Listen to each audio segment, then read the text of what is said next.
Well, hello, everybody. This is Douglas Allen Frazier with Cast to the Right Side.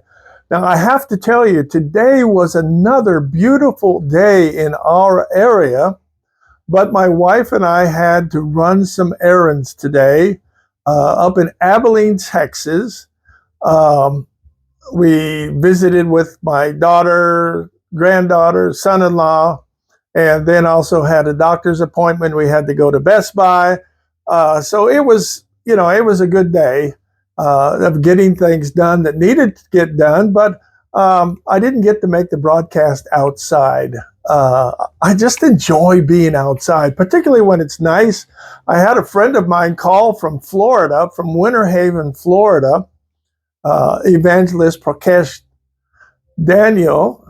And he's always kidding me about the Florida weather. And he said, well, how's the weather in your area? I said, well, Daniel, it's 72 degrees. And he said, oh my, it's only 71 here. So we've had a beautiful day. Texas day, better weather than even Florida. But what I want to share to you is that continuing quest. And that's what it is. It's a quest because of where we are in the history of the world that we have never been at before. God is getting ready to call his people home. Call the rapture. Now, that's a whole nother study. But and some people say, well, all you people want to do is just go to heaven and just leave us behind. No, that's not the point. That is not the point. My point is this: to get the people ready so they can go to heaven and not go through what is called and known as the Great Tribulation. And I'll just put you in this little tip. The Great Tribulation is not made for the church to go through. The church is supposed to be removed and in heaven by that time. Now, my question is to you, how do you think you are going to be in that group that when they hear the trumpet call and the voice of the Lord call, they're going to go up and be with him in heaven? That's what I want to get across. Now, I'm looking at this study, and I thank the subscriber. I thank you, dear lady from Canada, who asked the question, what do you think about eternal salvation? In other words, some people call it once saved, always saved.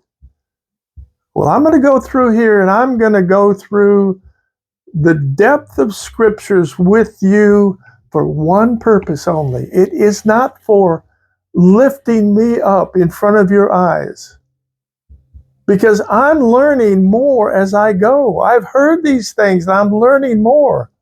We've got to be learning more to be prepared. But I'm going to start from the standpoint of speaking almost as Jesus did to those that didn't understand. And those that didn't understand who he was speaking to, one were the religious leaders, and they should have understood, but they didn't. And those of the people who were waiting for their Messiah. I'm going to highlight this to you. If you don't follow the things that are going on in Israel right now with the Gaza war against the Palestinians, and it's not against, let's say, the Palestinian people per se, it's against the evil forces of Hamas And the spirit, I'll just put it this way, it's the spirit of Satan and his demonic forces that have taken over the minds, the will, and the emotions of the people, the Palestinians in Gaza, through Hamas and their teacher. I mean, it's in the news. They talk about a UN group that's been funded essentially for many, many years, probably 40 years at least, most of it coming from the United States. And what they have been doing is they have education programs, and their education programs are teaching the children to hate Jews and desire to kill them. They knew this before, but now they're actually finding in some of these schools, in some of the homes, the academic books that were used.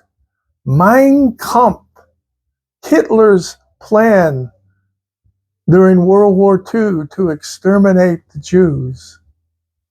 Now, that's the truth. That's the truth that's going on. And there are so many prophetic things that are beyond what we're talking about, but they're important to what I'm talking about, because unless you are prepared, unless you know the truth, as I told you, knowledge is based upon facts. And if you don't have the facts right, you'll miss out. You will miss out. You'll miss out today, and you'll miss out eternally. My desire is simply this: to see those who God foreknew would come to a point in their life where they would make a choice of receiving the plans of God in his Son, Jesus Christ, or rejecting. As I've seen, you've got everything to gain and you've got everything to lose. Now, let's start at the basics right here. From the standpoint, this is an article that I had, or actually a lesson. It says, the gate to heaven is narrow. And why are you, why was I? And I have to look back at this, not so much as I missed seeing the gate, but once I got through the gate, I had some troubles. I had some troubles. Let's face it, you can go through the gate correctly, but you can get on the other side of that gate and find yourself in trouble. I'll just put it that way. I'll probably come up with some other thoughts upon that later. But let's look at Matthew chapter 7, verses 13 and 14. Matthew 7, 13 and 14. It says this, if I can get over there. Okay, Matthew 7, verse 13.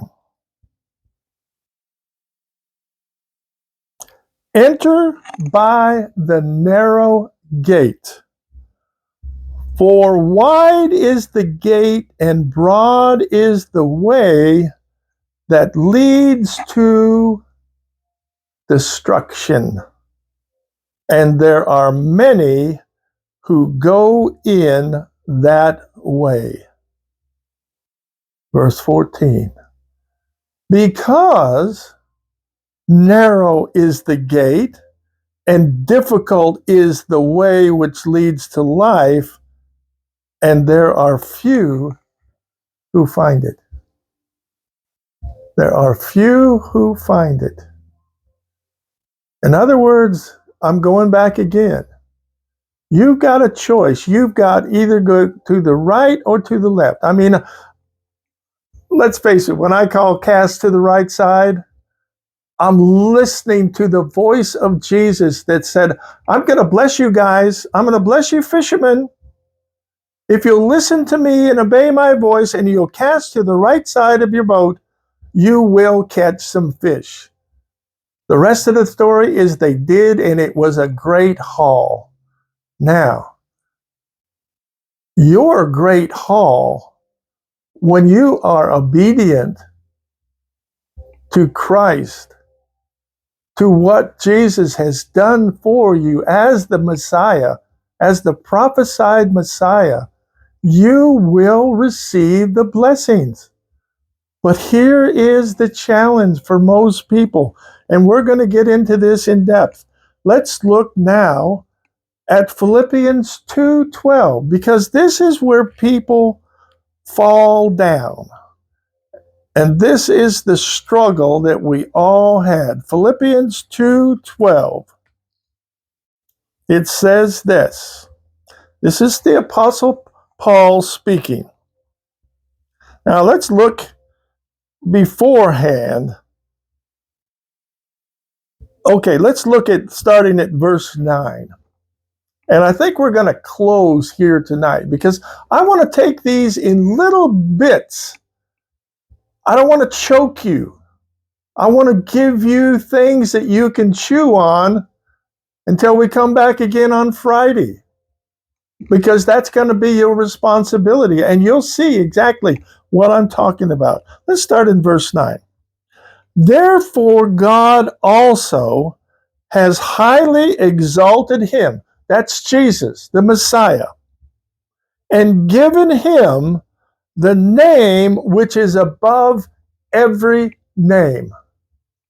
Let's go back to the gate. There's only one name. There might be lots and lots of other names on that wide gate. It might be Muhammad. It might be Buddha. It might be whoever. All of the different thousands upon even millions of Hindu gods, or any gods that you can come up with. That people worship Satan. Get this, people. Get this. In our schools in America, and it is being approved in different school districts across the nation, they're going to have Satan clubs for the kids to come on the other side of groups like Child Evangelism Fellowship, which have after-school good news clubs. Let it sink in. This is America. This is what's going on. We've never seen this before. When I grew up back in the 50s and 60s, in the 50s I was in elementary school, and I went to a child development in religion that was out of the public school. It was in kind of like a big motorhome, if you will, across the street. It had to be approved by the parents. And I believe it's once a week for about 30 to 45 minutes. Those children that had been approved by their parents to go went. I went. That's where I first started learning about the Bible. I was coming to that narrow gate and learning along the way. Let's continue on now. Let's go back to verse 10. That in the name of Jesus, every knee should bow, of those in heaven, and of those on the earth, and of those under the earth. That covers everything from heaven to earth to underneath the earth. And that every tongue should confess that Jesus is Lord, to the glory of God the Father. Therefore, now this is the big point. Here's your responsibility. Here's my responsibility. Here's the responsibility of every Bible teacher, every pastor, every Sunday school teacher. I don't care what level you're at, where you're at, every evangelist.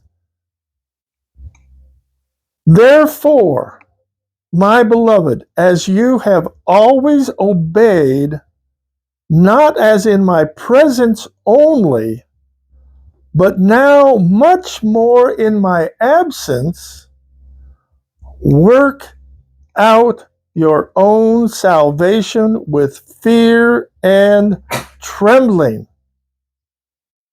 Verse 13. For it is God who works in you both to will and to do for his good pleasure. It's God's plan for you to take the responsibility, to take in the things that you hear, and to go beyond, as I said the other day, well, it's Sunday, I got dressed up in whatever I'm wearing, I'm looking good. My wife's got on her Sunday best. We went to church. We listened, we sang, we put a little money in the offering plate, we left, and it's over for the week. Whew. Man, that was good. Now let's go get something to eat. And between that Sunday and the next Sunday, what effort did you put in to working out your salvation? If you're even saved at all. That's the big question. That's the big question. And I'll close out with this, because here's the answer that all of us have to answer. Jesus said, I am the way, I am the truth, and I am the life, and no one comes to the Father but by me. There's the standard. That's the beginning point. What are you going to do about it today? Are you going to take that and begin to say, I want more knowledge. I want more information. I'm willing to work and to learn so I won't miss out on what God has planned for me eternally. So, Lord, I say thank you for your word. Thank you for your promises. Thank you for your Son, Jesus Christ, who came, who taught, who did miracles, made the blind see, the lame walk, the deaf hear, cast out devils, suffered and died upon the cross, was buried, and rose again on the third day, and then 40 days later ascended into heaven. Before he left, said, I'm coming back for you. Make that burn inside of our hearts. Make it burn in sort of our mind, to just get our mind wrapped around it. Let it even strike our emotions of understanding that, what am I going to miss if I miss that? If I go through the wide gate, what's over there? I've got to put my mind, my will, and my emotions in looking for and finding that narrow gate. Because standing at that narrow gate, you won't find it in Scripture. I'm just going to say Jesus is standing at that narrow gate and say, welcome. I'm glad you're here. We will see you again on Friday with Cast to the Right Side.